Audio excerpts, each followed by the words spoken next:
welcome to another truly inspiring episode of Dr. Kamini Rao's Masterclass. If I'm an average bloke, I'll remain average. But if I work twice as much as the other guy, maybe I'll go twice as far for whatever it is worth. A recipe for a successful marriage. It is mutual respect, which is the key for a happy and a lasting and a successful marriage. Mix of ethanol, bringing the pressure on the fossil fuels down and so forth. And that is essentially from the byproduct of sugarcane. So I wanted to check out how does it work, because in South America and so on, it was big, ethanol was big. But it took me only a year or so to figure out that in India it's practically impossible. Our costs of productions were more than double that of what it was in Brazil. The main reason was our average size of land holdings in India, which was barely an acre, acre and a half, which means every 20 yards you'll have a 3-foot high bund, which means you couldn't do scientific harvesting with technology, because the harvesters will need a certain kind of spacing. Now the farmers would, in their wisdom, plant them very close to each other, thinking that they were increasing the density and therefore production. While scientifically, unless there's an optimal distance, you don't get optimal yield. But then if you have to harvest it in efficient format, you need large land holdings where the harvesters can run. And then, as today, corporate farming was a bad word. Even if you could create a cooperative like NDDB did, like Korean did for milk, for instance, land was a different proposition altogether. Though I used to think that one could use space technology to identify the land markings, because often that is the weak spot in the minds of the farmers, not to lose their lands. And I thought they could contribute their land as their equity, and they could be workers and get dividends for the land that they had given. But no, they were all theories. In practice, on the ground, you couldn't touch land of a farmer. And that was true when I was trying it 15 years ago, and that is true even today. But don't you think that most of these lands are litigated? That's an added problem. That's an added problem. That is also because our entire land registration system is a rank corrupt system across the country. The thing exists essentially to make corruption money. Okay, otherwise today, in today's age, it's so easy to automate land holding. There should be no opinion which land is yours and which is mine. There need be no discussion about it. But these are left purposely in a way so that, the vested interests from politicians to corrupt judiciary to the local panchayat officers can make their cut. So even the computerization of the records is going to make no difference? See, you need a mindset even to agree to computerize. Only the other day for my passport verification, I had to go to a police station, and I found rowdy sheet registers lying there physically. Now, in this day and age, why would you imagine that it cannot be put on the computer? It's not put on physical. Physical registers. So one matchstick could burn all of them. But that seems to be the intent. Okay. So land registration, otherwise, if you go to a land registration office today, they will have a Ganesha's image. The guy will take the corruption money from you, 1 lakh or 2, put it in front of Ganesha and do an obesa and put it in the drawer. That is how open it is. Do you think the authorities or powers that be do not know this? Do you think they can't stop it? That's going to be distributed. See, railway corruption was solved because of technology, reservations. This can be done, but there has to be a political will to do so. That doesn't happen easily. The political machinery runs on it. Yeah, exactly. So absolutely. Who has to have the will? Yeah, absolutely. So I don't know. This is not something easy. So land problem that you talked about is very genuine, and you see today's farmer education is all about that. Corporate ownership of land. But you will be surprised that since the land now can be bought by anybody, the farmers need not buy the green belt. Now anyone can buy the green belt land. So now farmers are selling the green belt land and are becoming really rich and are coming into the city. So now you're seeing a lot of shift of the rural population into the city. So And they're becoming unproductive in the process. and that is causing a lot of problem of unemployment. You see, otherwise a country like India should not be importing fruits. It is all right for a Dubai or a Singapore city economies to import fruits. But a country like India, that is because most fruit growth used to be around urban developments. Now, because of the urban growth and these farmers selling their land at fancy prices, they use the money to buy Audis and Benzes. So India is importing fruits from New Zealand and Australia. You see those stickers on the oranges and the apples that you buy. So it's a matter of concern, but India is never a country that operated in a great systemic format. We blunder our way through and hope solutions will emerge. Now we're talking about all your books, the games India plays. Now, why did you get that kind of title, and what is this book all about? All right. You see, we all are often concerned about the way we behave anywhere. The way we overtake vehicles, don't care about the traffic lights. The city will be water scarce, but we'll keep the taps open, dump our garbage next door, honk early morning at 5 o'clock, not caring anybody else being disturbed, not stop for a woman and children crossing the road, slow down for a second. Now, all of this, I have tried to capture what I call as Indianness of the Indians. We somehow come across as worse citizens in a world format, because today world has shrunk. We see the whole world on the television or social media or wherever. So I tried to, you can give it 100 reasons, colonial reasons, genetic reasons, climatic reasons, and so on and so forth. I tried to put it all in a game theoretic framework, what is called game theory. And the simplest form of game theory is prisoner's dilemma framework. So I tried to explain this whole behavior. In the short run, it seems very smart to dump my garbage on the neighbors, because it saves me the effort to go and pack it and go and put it somewhere else. It seems very smart to jump the red light because I'll reach home quicker. It seems very smart to honk because I can immediately get the person ahead to move and make way for me. But what is very smart for you is equally smart for everyone else. And everybody thinks the same way. So everybody is honking, everybody is dumping garbage, everybody is jumping red lights and so on. So this is what the game theory thing is all about. So this book I wrote basically to say that it was like a mirror to hold to ourselves, that look, we look ugly. There are warts and moles and what have you, which you need to worry about. So it was written with that angst and also as a cathartic process, which also captured some of the articles that I used to write over a period of time and so on and so forth. But unfortunately, while, as they say, there's a law of unintended consequences, which you may not have intended, but which happens. This book caught the fancy of a lot of foreigners. So foreign embassies and high commissions buy this book as a pre-reading for their citizens coming into India.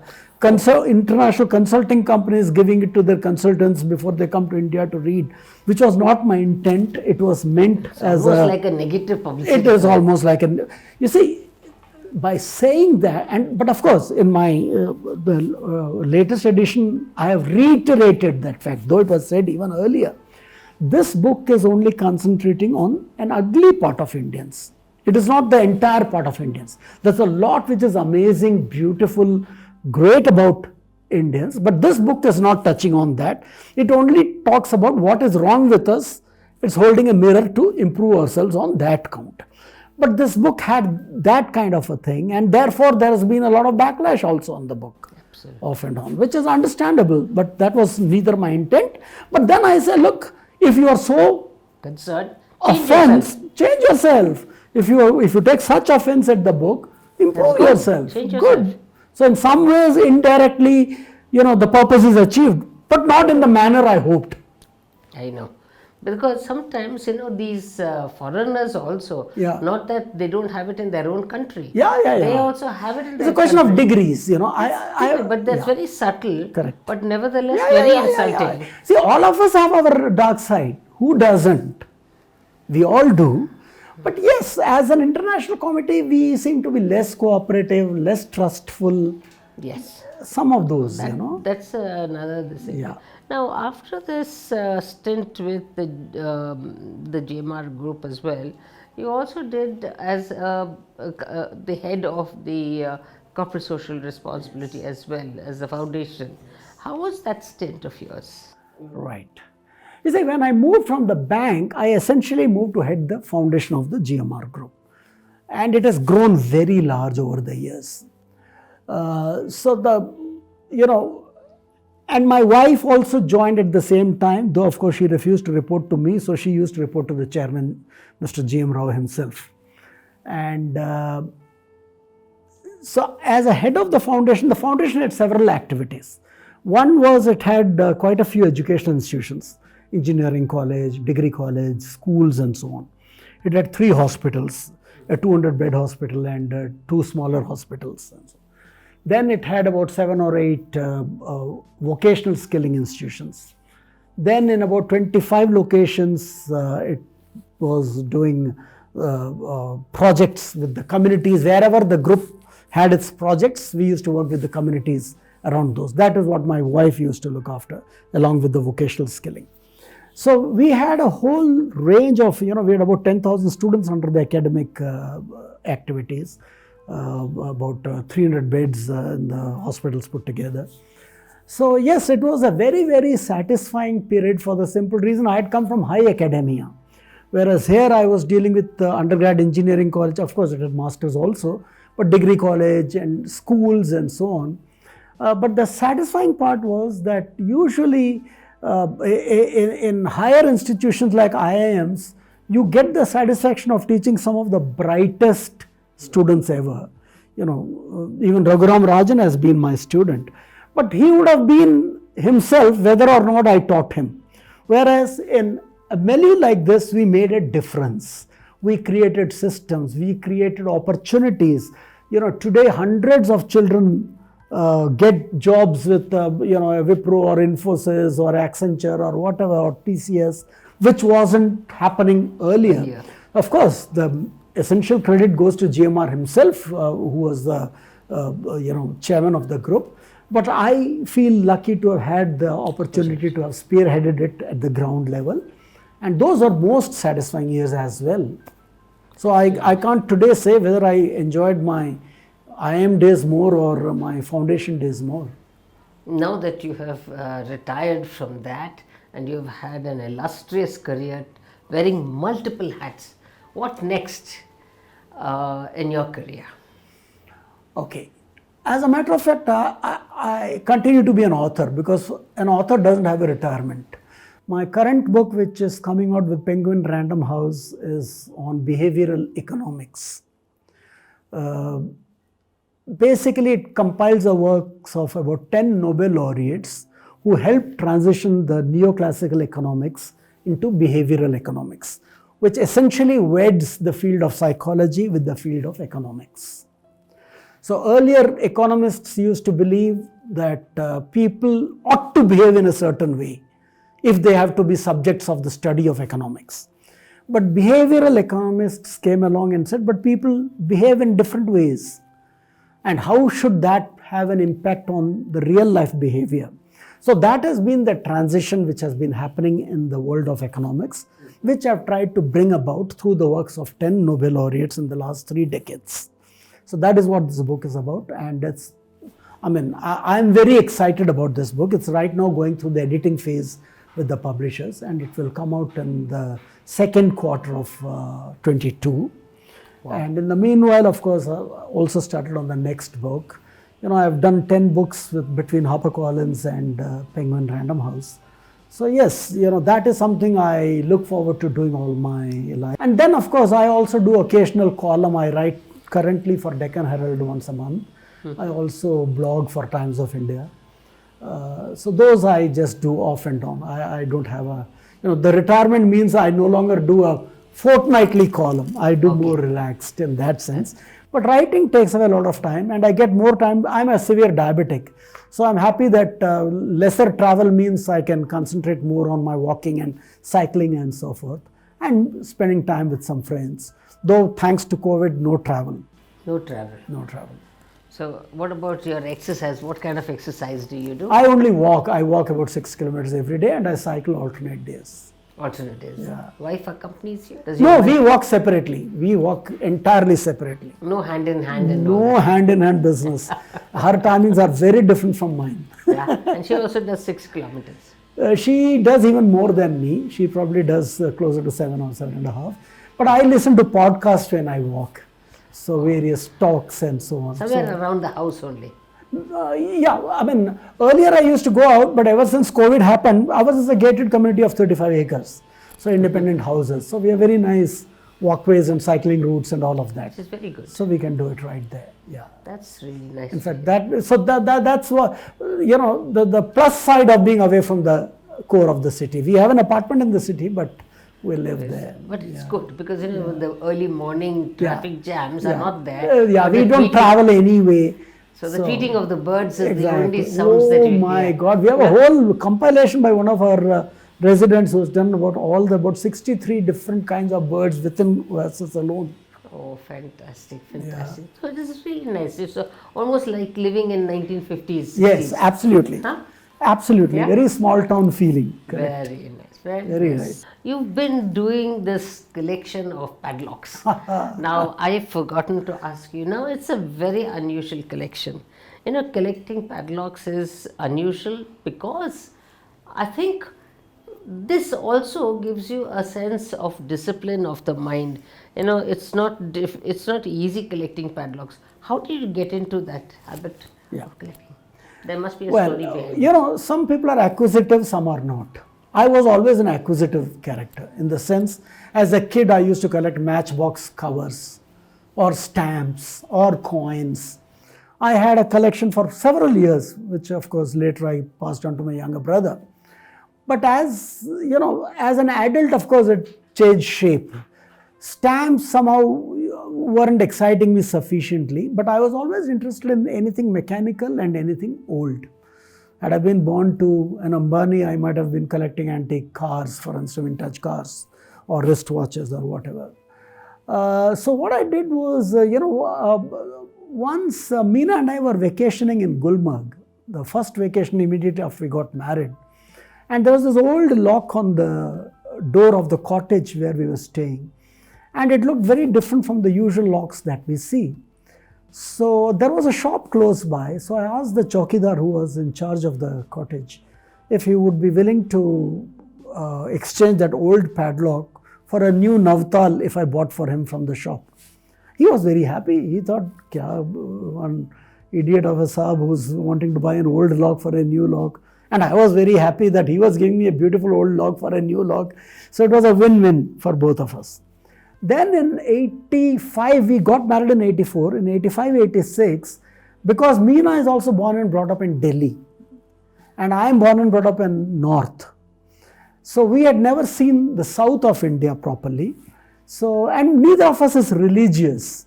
But we thought we'll take temple architecture as a core for our travel.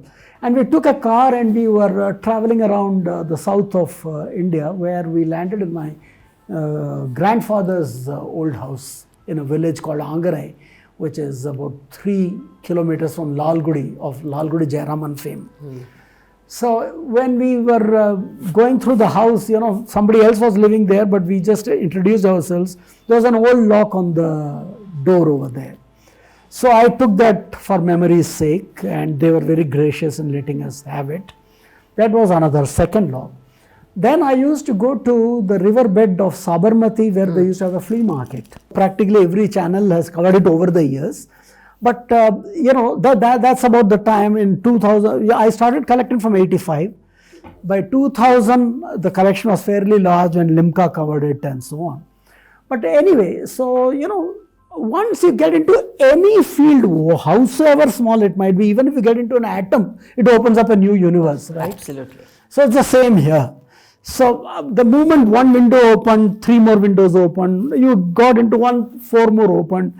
So it went on and on like this, and suddenly I find it's a legacy of a very different kind. It's a whole history. It tells you about the Silk Route. It talks about the ingenuity of our old locksmiths, locks tailor-made for separate purposes, and so on. In fact, the last culmination at the public level at some stage was when I was heading ING Vysya Bank.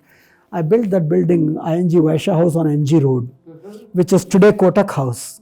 So if ever you are driving there, slow down in front of that building, which is roughly opposite of Oberoi.